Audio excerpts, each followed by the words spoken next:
Hello everybody and welcome back to the Midnight channel. This is Kuro and today I have another video for you to commemorate the two Persona games that are coming out this week. I want to do a ranking of all the Persona games so far. Now disclaimers, I won't be including the first Persona game or because I haven't finished yet, so I just don't feel comfortable ranking that one there. And the other thing is, when I'm talking about a Persona game that has had a remake or anything like that, like Persona 4 Gold and Persona 4, I will be dumping it together on one single ranking. Okay, so yeah, that's all. I won't be discussing spoilers or anything like that, so don't worry about that. I'll just be talking about what I like about them and everything. Right, so at number 8, having Persona 4 Dancing All Night. The reason why I have it at number 8 is because I feel like this was kind of like a really far-fetched game from the rest of the games, including Persona Q. It just kind of felt a little bit weird to me. That's not to say that I didn't like it. I'm a sucker for side content, as you can see on my other video where I defended side games and everything, so it's fine. It just wasn't the best of the Persona games. The story was a little bit weird, but I did like some of the new characters they added and everything. They all had interesting stories and everything, so overall it wasn't a bad game, but much less engaging than the other games on the same series. Right, so number 7 I have Persona Q, and Persona Q should rank a little bit lower, except for the fact that they had Persona 3 on it, and it's one of my favorite Persona games. I really love Persona 3 and Persona 4, so having them interact with each other in chibi style and everything, I really admire the style a lot. I really like it because it feels a little bit fresh and everything to a series that already has a lot of remakes and everything, so I really like it overall. But the story is just not good, and I feel like the fact that they tried to make this canon and everything, it was just a bad move there. But yeah, just it was alright. Alright, so number 6 I have Persona 4 Ultimax. So Persona 4 Ultimax is the second part for a two-parter Persona 4 fighting series that they did. Honestly, the reason why I have it lower than Persona Arena, which is number 5th, is because basically in Persona 6, just the wrap up and everything just didn't feel well enough for me, because they built a lot of stuff on Persona Arena, which I'm going to talk about now. As number 5th, Persona Arena, which is the first of two fighting games. This was an interesting concept to begin with. Overall, I felt like this was kind of like a wow, like a fighting game in the Persona series. It's really interesting because it serves well for the purpose. It actually does, and the story was really interesting because it tried to pull stuff from Persona 3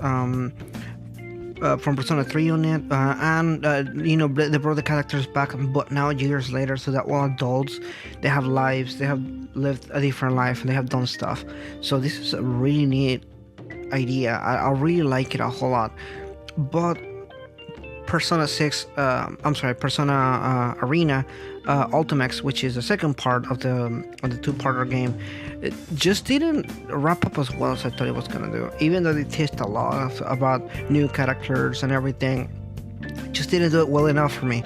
But that's why I have it Persona Ultimate ranked as 6, and then Persona Arena right at number 5. All right, and so number 4 I have Persona 2.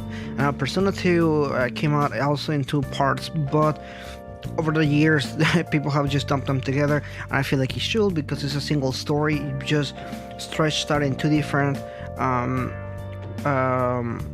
playthroughs and everything. So both of them are really good, and I remember playing the original one, and then I had to go back and purchase the first part, which was the second part, on the PlayStation Beta. I'm sorry, the PSP, because it never came out in America until much later on. So this is a fairly recent game that I played. The mechanic, and I'm not gonna get into the details of the story because it's really good. Basically, one of the mechanics that they have that I really like, it's a rumor mechanic. Basically, in this game you can start as rumors, and you can take that as your advantage because it benefits you as gameplay. And this is a thing that I never seen in a lot of games before done, and it's surprising that in such an older game it was such a creative thing to do, and I haven't seen it since then.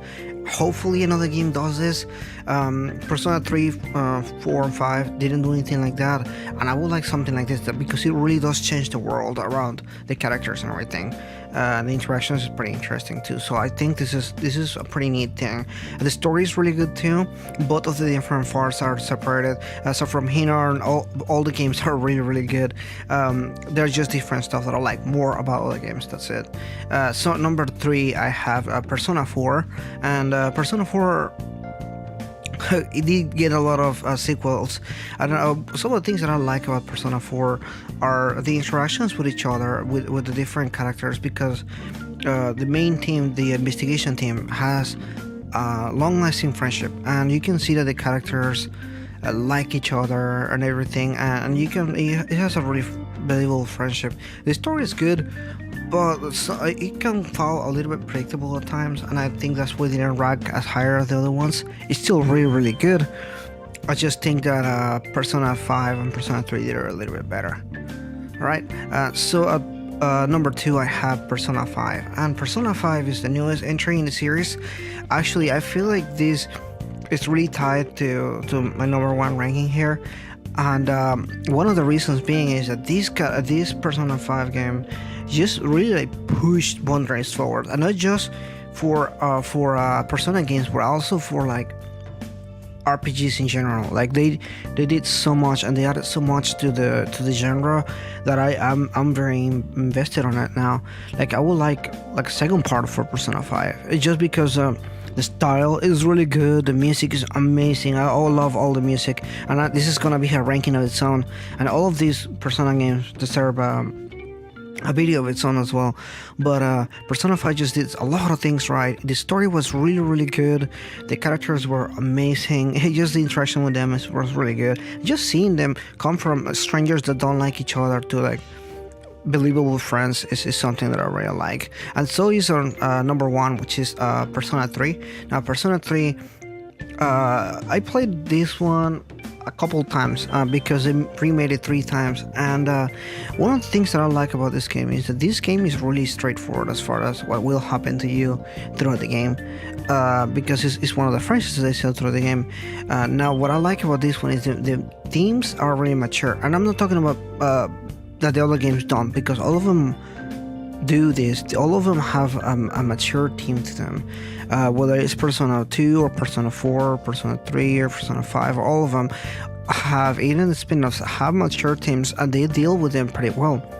Persona 5, for example, dealt with things like abuse and just abuse in general, whether it's from the law, whether it's from teachers, from different aspects, and the rebellions aspect. Persona 3, however, dealt with themes like suicide, and which Persona 5 also approached a little bit there, and depression, and a lot of this stuff felt really real to me. Well, especially when I was playing this game originally, it resonated me a whole lot with me about all the stuff that I related to, and all the characters deal with different stuff in their own way. It's not like one character just deals with one thing and they're like, oh yeah, this is the way you should do it, and everybody does it that way. All the characters feel so real because everybody just deal with it at their own pace and everything. Their stories are all really good, and even the upbeat characters, you think, oh man, this guy is really upbeat, they still have things that they deal with, and it's not until you start talking to them and everything that you realize how much they deal with on a regular basis. Alright, well, you heard my ranking here. You may or may not agree with this one. It is an opinion or ranking here, but I do like all of the games, and I want to see more of them. I really can't wait for the 2 Persona dancing games. I'll be playing them. I'll probably be broadcasting live as well. If you want to, you can follow me on Twitch. I'll leave a link on that there. But yeah, thanks so much for watching the video here. If Persona games didn't rank the way that you want it, let me know your ranking. I want to hear your thoughts on that, okay? Alright, well, thanks so much for watching the video, and I'll see you next time.